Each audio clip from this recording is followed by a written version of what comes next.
इन्होंने कहा कोई लॉयर से बात नहीं होगी, कुछ नहीं होगी। मैं रिक्वेस्ट कर रहा हूं आप लोगों से, ये मेरे साथ बहुत जुल्म हो रहा है।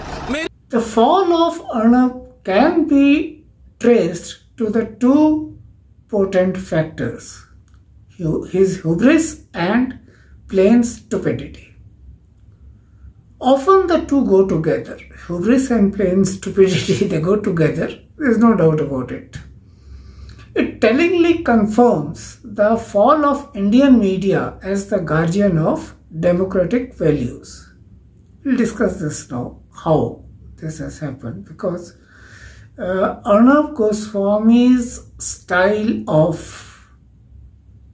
so-called journalism has been quite contagious. We have seen how other journalists, TV journalists, had been trying to imitate him, and they are poor copies of Arnab Goswami, and this is no compliment to Arnab Goswami. He is a blot on Indian journalism, no doubt about it. Well, Arnab Goswami's arrest set off a squawking spree in various circles. Many compared the arrest to the days of emergency when more than 7,000 journalists and media persons were arrested. But those emergency arrests were not about polarization politics, but about one person's desire to cling to power at any cost. Arnab's arrest, apart from the three-way rivalry among BJP, Shiv Sena and secular parties, is about a criminal case filed against him for abetment of suicide in Raigad district of Maharashtra. And those who cluck their sympathetic tongues for Arnab have nothing to say about the arrests of journalists like Sevang Rigzin, Rajiv Sharma, Rahul Kulkarni, Naresh Khuhal, Dhaval Patel, Rajiv Sarma, Prashant Kanojia, Kishore Chandra Wankham, Siddiq Kappan, and countless media persons from Kashmir to Tamil Nadu.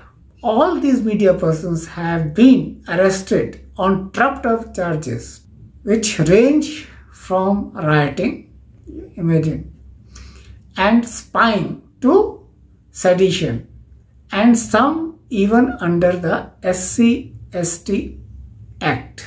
Now, just imagine if a journalist goes and interviews a scheduled caste person, lady or gent, how does it become an atrocity? I will never be able to understand this. But then that is how the law has been used.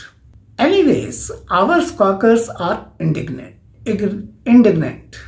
How dare the police treat the Republic TV's editor-in-chief as if he were a common criminal? Now, mind you, these are the people who suddenly want one of their tribe to be treated as above the law. He cannot be treated like a common criminal. Well, if you have done a crime, or if you are suspected of having committed a crime, well, you are as good or as bad as any other criminal or suspect. Free speech has been muzzled, they exclaim self-righteously.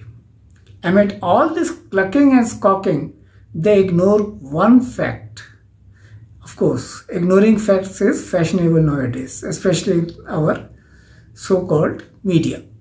That Arnab has not been arrested for misusing the right to free speech. Mind you, it is not about journalism. Although he has trampled on the rights of free speech of others and misused his own right of free speech by, well, we'll talk about it. But he has been arrested for abetment of suicide. Arnab and his flunkies allegedly refused to pay the legitimate dues to an interior decorator. The amount ran into crores. Of course, Arnab Goswami's share in it is only about 80 or 83 lakhs. The interior decorator, whose name was Anvay Nayak and his mother Kumud Nayak committed suicide. Nayak left behind a suicide note in which he named Arnab and the other two as the oppressors who forced him to take this extreme step. The case against Arnab was scuttled thanks to the powerful connections enjoyed by Arnab Goswami, and in those days it was not the present government in power, it was the previous regime, which was BJP. At the zenith of his arrogance, Arnab forgot that karma has a very bad habit of catching up with even the most powerful. And despite such grand titles as editor-in-chief, director, etc., he was only a journalist who, while luxuriating under the protective shield of the powerful patrons, should have respected his profession's ethics. He was expected to be mindful of the rights of individuals and should have worked within the framework of legal principles and statutes. If he exceeds his jurisdiction, the law steps in, something which Arnab ignored, power drunk as he was. He was power drunk. You could see that on his daily shows, daily talk shows, how he behaved. He forgot that in a democracy, the media should never turn into the establishment's collaborators.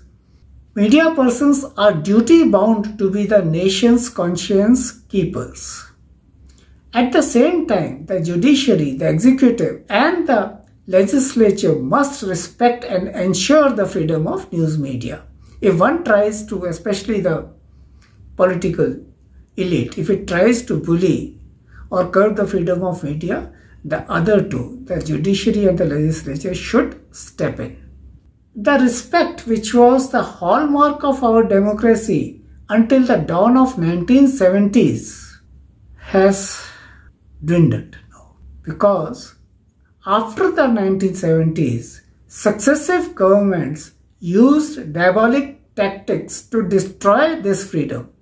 How? Well, foreign junkets, allotment of properties, even cash allurements, along with intimidation began to be freely used to subjugate the Indian media.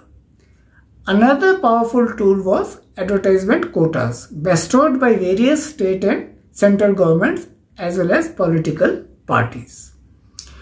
In the 21st century, a new tool of intimidation has been perfected, and that is nationalism and patriotism. We all know that it is happening all around us. It cannot escape anybody's notice, not even that of a person who is blind. This intimidation, how does it work? Raids by the Enforcement Directorate, CBI and income tax authorities, generally in tandem with each other, ensure pan-Indian conformity, barring a few honorable exceptions, of course, and we all know that there are one or two like NDTV and others, but then even NDTV was attacked like anything. The Republic TV is not the only media house that has turned into a pro-establishment pamphlet. In varying degrees, most of the mainstream media joined the please the patron race. Arnab became the most prominent and loudest archetype of this genre of journalism. In fact, the tacit support of people in power turned him into a sort of demigod who arrogated to himself the roles of investigator, judge and executioner. He became 3 in 1. He could damn an entire community as traitors without batting an eyelid. Many small and big media houses followed in his footsteps and hastened the fall of media to the lowly status of drumbeaters and pamphleteers. That's what many formerly respectable media houses became or have become. But where Arnab's Republic TV outdid others was in holding kangaroo courts. Just to recall the manner in which he indicted Shashi Tharoor, making most brazen and unfounded allegations against him. Simultaneously, he rained insults on Sonia Gandhi, Rahul and Priyanka. But all things, good or bad, have an irritating habit of coming to an end. His next few steps took him to the precipice of doom.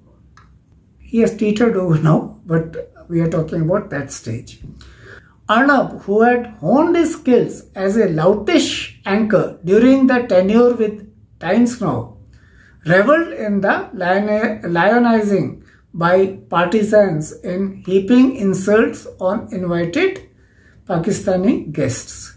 He perfected the art of shouting down anybody who differed with him during debates and discussions.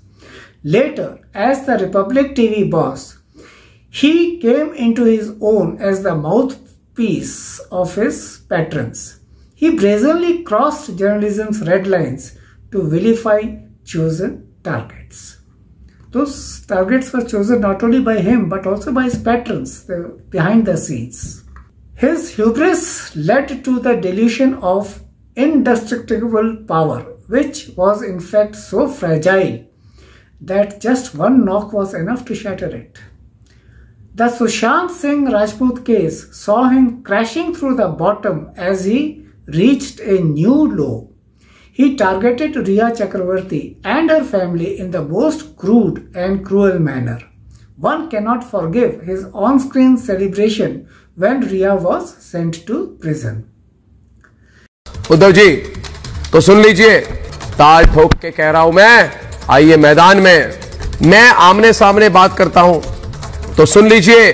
जिस अदालत में मुझे बुलाना है उद्धव ठाकरे जी, आप बुला सकते हैं, मैं हाजिर हो जाऊंगा। Even as he was throwing challenges to the ruling elite of Maharashtra and mocking the Mumbai police chief, the past caught up with him in the form of a suicide note that prompted the Maharashtra police to reopen a closed case file.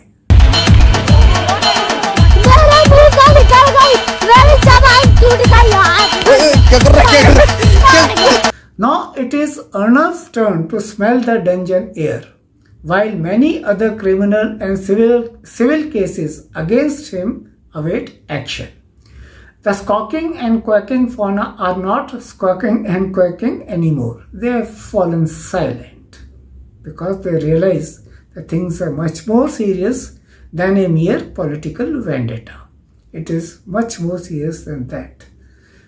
The very fact that the court saw it fit to send him to judicial remand and the High Court has not accepted his pleas is an indicator of something very serious in the offing. It now remains to be seen whether his patrons will confine themselves to paying lip service through inane tweets or disown him, or, well, it's time for lapdogs to pause and ponder. Thank you for being with me. I'll come back with another episode. Bye till then.